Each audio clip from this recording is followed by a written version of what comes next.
Hey everybody, it's Brian, and this is our first Qt programming video. Now, when I say Qt, I don't mean it's good looking. That's actually what we're going to be covering. It's called Qt. It's spelled QT, but it's pronounced Qt. And when you search Google, you'll see a lot of information out here. Now, what is Qt programming? Well, let's actually go to qt.nokia.com. This used to be Trolltech Software or just qt.com, but it was bought by Nokia. Nokia makes a lot of phones, if you don't know what Nokia is. Now, Qt programming has a bit of a background on it, and I don't want to get into it too much. If you're really interested, go buy a good book. It's called the C++ GUI Programming with Qt 4, second edition by Prentice Hall.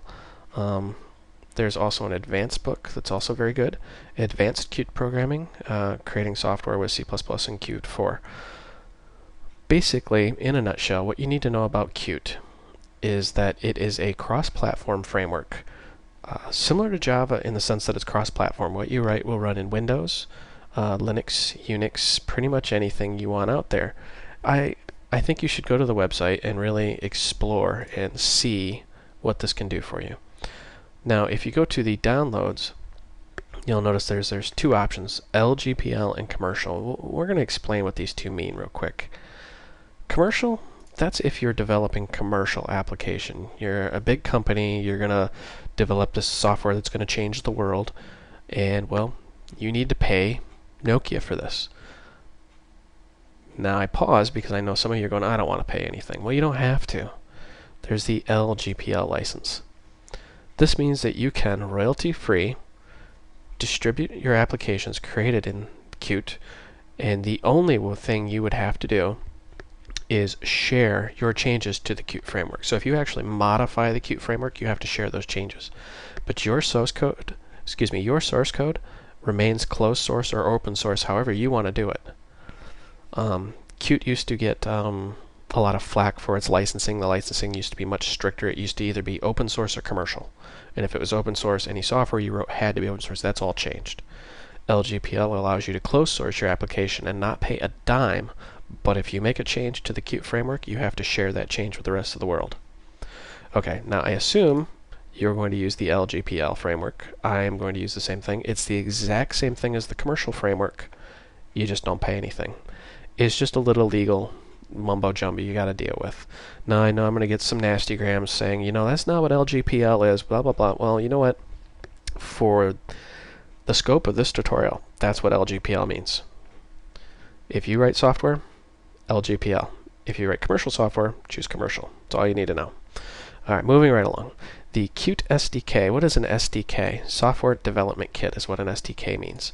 It is a complete development environment. So whatever you've used for your C++ tutorials, go ahead and throw that right out the window. We're going to actually use the Qt Creator IDE version 2.01. If you're viewing this several months or years from now, you'll notice the version numbers 4.70 and 2.01.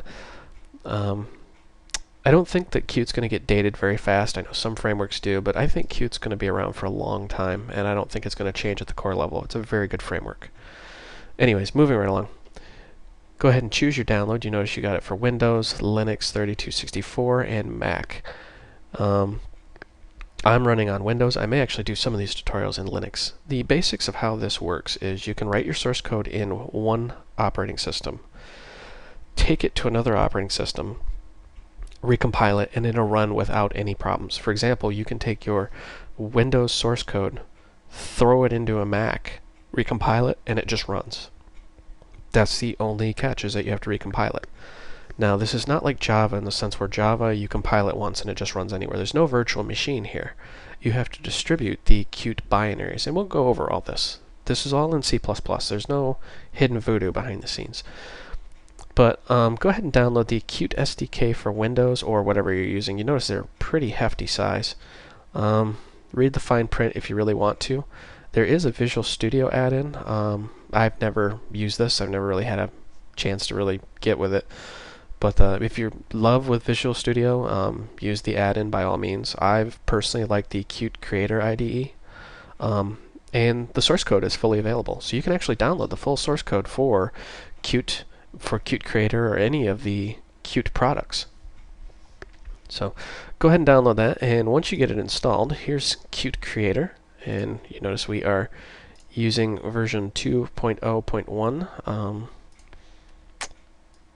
I kind of apologize for the little cramped screen. I have to make these videos kind of small in order to upload them. I'll give you a very quick tour of this. Here's the welcome window, and it comes with a ton of examples. I mean, a massive amount of examples, and there's even more examples online. Comes with tip of the day. I mean, you can go back and forth.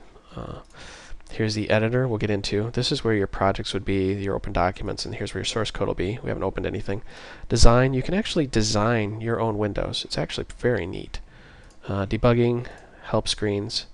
The help is actually very, very good. A lot of people even question buying a book because you have the full tutorials, full everything right here in the IDE. I mean, it's a very robust system. And then you've got debugging and compilation and all sorts of stuff, build issues, searches, I mean, you name it. This IDE does just about everything you need. So for the sake of simplicity, I'm going to be using Qt Creator version 2.01. So this is Brian. I thank you for watching. I hope you found this video educational and entertaining, and I look forward to going over this topic with you.